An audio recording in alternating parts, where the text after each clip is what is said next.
every time a new season comes out or the mid-season update, I always think it's a good time to go into my settings and change them up a bit and hopefully play a little better after doing so. Let's go into the settings. Let's show you guys the best settings at the moment that I'm currently running, and let's get into it. Now I want to quickly say Season 5 is a little weird. Season 5 Reloaded is a little weird. Like, I think it's bigger than the actual Season 5 update, so I don't know why. I don't know what it is. I think on console it's like 40 gigs or something. On PC, on Battle.net it's like 50 or whatever. But yeah, let's get into this. I want to talk about this here quickly. So I changed my field of view from the last settings video. Normally I would play on a 120. Now I switched it to a 110, and the reason for doing that is because a lot of you guys were telling me 120 is just for movement and stuff, and you hit more shots if you lower it and whatnot. So I was testing it out. I put it to 100 originally, and I didn't like that. Of course, there's a playlist update right now. All right, cool. So I did that originally. I didn't like it. I felt like 100 was too slow, too clunky. I'm currently at 110. You guys don't have to copy my field of view, but that's currently what I'm playing on. ADS field of view, I'm playing on affected, obviously, and then the weapon field of view, instead of playing on default or narrow, the default is what the gun's supposed to look like in the game. Narrow makes the gun look a lot bigger and stuff. Wide actually makes the weapon look smaller, and the reason I do this is because if someone's like crouching under me or something, or someone's around me in a certain area, I don't want my gun blocking them from my screen. I want my gun as small as possible on my screen so that I can see where enemies are, even if they're in hard to see areas and stuff like that. So it's just, it doesn't make every gunfight better. It definitely doesn't at all. But the reason I do that is for those 1 out of 100 gunfights, I'll be able to see the dude. Then I got my third person field of view, doesn't matter. I mean, I can set it to whatever, I don't really care. The vehicle field of view, don't care again. Alright, and then pretty much everything here is the least. You want the least amount of movement for all the cameras so they don't shake as much. You can hit your shots a lot easier. So definitely put that low. That's it right there. Quality, if you're on PC, you guys can copy these. If you guys are on PlayStation or anything like that, maybe not. So I'm playing quality presets. I'm playing at 122 render resolution right now. I want my game to look pretty good. Fidelity FX CAS, Filmic SMAA2 T2X. Guys, I'm gonna be honest with you guys, I'm not really sure what these two do. All right, I just set it to these. People say set it to these and it plays really good, so that's what I did. I set it to these and it does play really good. Anti-aliasing, quality, normal, and then pretty much there. Texture resolution, I put it to low. I don't feel any need to actually go ahead and put this higher. I find like low is actually decent. The game doesn't look bad and you get a lot of FPS, so definitely put this to low if you don't care about what the game looks like, and if you care about FPS, that's what I do. I feel like FPS is more important than what the game looks like. Texture filter, normal, low, low. Pretty much everything is going to be set to low. And the reason I do that is because I want as many frames per second as possible. I mean, I only need 144 frames per second because my monitor only has a 144 hertz refresh rate and stuff like that. But I mean, hey, it's just nice seeing the number 300 in your FPS at the top corner and stuff.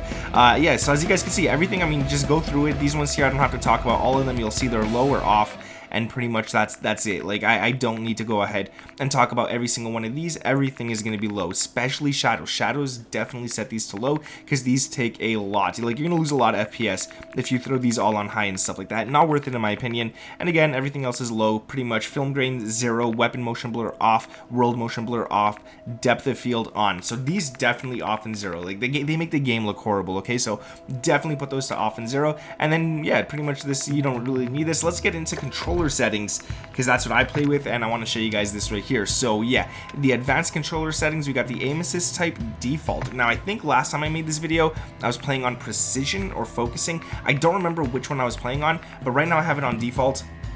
If this was a couple of months ago, I would have said put it on Black Ops. That was the best. Default, I just feel like it's pretty nice right now. I was playing precision. I don't feel like it's really that necessary. You don't really need to play on that or anything. I was testing a lot of them, then I was playing on focusing and Black Ops. Default just feels the most natural, if that makes any sense. Hopefully it does make sense, but yeah, it just feels the most natural. Third person ADS correction type, I just put it on assist. I'm not really sure what this is. I guess when you're playing third person mode, I don't know. Aim response curve type linear 1 instant off. All right, then dead zones, these are kind of important. Okay, so if you have a controller and you have stick drift and your controller is moving in the game before you could even control it, you're not even touching it and your character's already looking to the side and stuff like that, you want to set this higher no matter what stick it is. So if it's the right stick that your character's moving a lot, you're going to set this higher. Okay, so you're going to put the dead zone maybe to 15, so every time it moves just a little bit, your character won't register that in game. Now I don't need to put that. I'm going to put mine back to 0.5. I used to play on 0.01 for these. I used to play right here, but I feel like 0.5 0.05 is all right, and then these ones right here I used to play at 95, 0.95 I should say, but it is what it is. Now triggers, you want to definitely set these to 0 unless your button's broken. If your button's broken, go ahead and set it higher, but these definitely need to be set to 0. You don't want these any higher than that, because then anytime you press it, it might not register until you press it a little more, and you're gonna shoot late and stuff. This 0, 100%. Yeah, controller orientation up, gyro behavior off, on for the gravity vector, and then 1.0, 1.0, and then pretty much we got these right here. I'll let you guys go ahead and copy these so I don't have to go through every single one. We don't want to waste time. We just want to get through these settings pretty quickly. So if you guys see it, if you guys see something that you're interested in knowing, just go ahead, copy what you see, and do what you got to do. There is some things that I do got to talk about though in the settings, and we'll get to that in a second here. So yeah, let's just show you guys all of this right here. I'll go quickly down.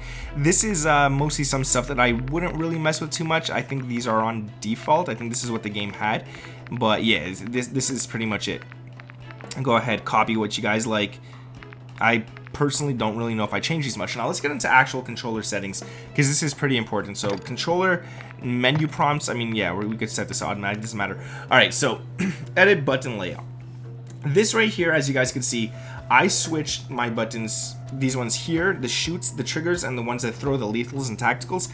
I flip these, okay? Like, I switch it. So now I'm shooting with the top ones rather than the bottom ones. And the reason I do this is because they're so much smaller, these buttons. You're able to just milliseconds faster. You could click them milliseconds quicker, which in a gunfight, milliseconds make every single thing. Like, if you're gonna win a gunfight, you got to get those milliseconds up against your enemy. You want to be able to shoot him faster than he could shoot you. So that's why I set it to there. A lot of people on Xbox controllers don't find that comfortable, but if you're playing on a PlayStation controller like I do, definitely go ahead and flip those. Shoot with L1 and R1, and throw lethals and tacticals with L2 and R2. You don't need to do anything else. And then I also I put mine to, I think, bumper jumper, I believe is what I have it set to. Where do you even see that? I forgot completely where to see that. You have to click edit button layout. Okay, no, stick and move flip. That's what I plan. Stick and move flipped. I definitely flip these for sure.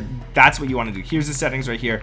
Definitely go ahead and do that. And then Warzone, obviously the same. So you can't really change much else here. It is what it is. Now I jump with my right analog stick, and I think I forget what I do with X. I think, what is X? It's a melee maybe? Yeah, I think maybe I melee with it. I don't know. I usually just pull out my knife and melee that way. But anyways, whatever it is, that's what I do. I play on stick and move. A lot of people play on bumper jumper. It's all right. Y'all could do that. It's all good. I do turn controller vibration off. And the reason I turn controller vibration off is because I don't want my controller vibrating and then my fingers vibrating and then I'm a little not accurate and stuff, because my fingers micro vibrating and stuff, and you're just losing some sort of accuracy. I don't want that, so I just turn it off. I've turned it off since I think Black Ops 2 or something like that. Never turned it on again, and yeah, there's honestly no point. Like, honestly, there's no point in it whatsoever. And then yeah, right here I play on horizontal stick sensitivity 10 and vertical 11, and ADS sensitivity I put this down to 85. I think in my last video as well, this was at a 0.95 or something. 0.85, I feel like I'm hitting so many more shots in ADS with this. And for the sensitivity part here, I recommend just run whatever you want. If you want to go on 20, go on 20. If you want to go on 1, go on 1. Whatever you're comfortable with, run there. But ADS sensitivity, I recommend going a little lower than 1 so that you could actually stick on the enemies nicely. You're not going to over aim. You're not going to need to adjust or anything. It's going to stick to the enemy, and with aim assist working with ADS sensitivity, it's just gonna do all the work for you practically. Like, it's not gonna, you still gotta be good, but you know what I mean. If you play on controller, you know what I mean. Sensitivity multiplier, again, just 1 for everything, no need to change all of those. And then the vertical aim axis, again, I think we just got standard for everything. There's no need to mess with all that right there. And then ADS behavior, hold, obviously. I don't want to press it and then shoot and then press it again to undo the ADS. That I find really weird. And then pretty much again here, everything you guys go ahead and copy if you want. That is what it is. Now let's get into audio settings, because that's something that a lot of people overlook, and I feel like audio settings are really important. Actually, let me see something really quick. What is in quick settings? I always forget what is. Okay, yeah, it's just pretty much all your settings that you like and stuff like that all in one. Okay, so audio, let's put the master volume to 100, but the gameplay music volume, you do not need to set this to 100. This right here, it's the music that comes at the beginning of a match and usually towards the end of a match as well. You don't want that to be loud, because then you're not going to hear enemy footsteps, you're not going to hear enemy callouts. And what I mean by enemy callouts is when their soldiers call out, not when the actual person playing the game calls out. you're not gonna hear anything like that. You're not gonna hear where gunshots are shooting from. The music is gonna be too loud. That's why I set mine to 30. Dialogue volume, this is the characters in the game talking to each other, not you talking to your friends on your headset. This set to 100 so you could hear, because they usually do some pretty decent call outs nowadays.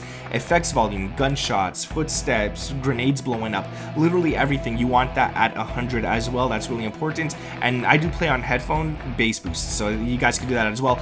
Voice chat volume, I don't care if some dude has his mic on or anything like that. I just don't want to hear him that loud, so I put it to 50. And if it's still annoying, I go ahead and mute the guy. So that's no problem. But 50, because I don't want people just yelling in my ear. I hate that. Cinematic music volume 100 and war tracks volume 100. That's if you're driving the car and stuff like that. I mean, you can set these lower as well, these two right here. But I mean, this is mostly, I'd say the war tracks volume is mostly Warzone. I don't really care to set that lower or anything like that. So yeah, I play on a default system device. This is my, I think it's connected to my Yeti audio here. I'm not even sure. I think it is. Yeah, it's connected to my Blue Yeti microphone. Speaker output stereo, voice chat on, all lobby, last words voice chat. What is this? I don't. Is this last words voice chat? Why is that off? The game voice channel setting must be all lobby. Okay. Oh, this is the one where they hear my last words. No, I don't want that on. Yeah, okay, I know why that's off. This is not you hearing the enemy's last words. This is them hearing your last words. Yeah, turn that off for sure. Proximity chat on. I mean, definitely throw that on. It's pretty worth it. Then we got push to talk, because I'm recording a video right now. If I wasn't recording, I would have this on open mic, but I don't want someone coming in my lobby and just listening to me talk, and I just find that awkward.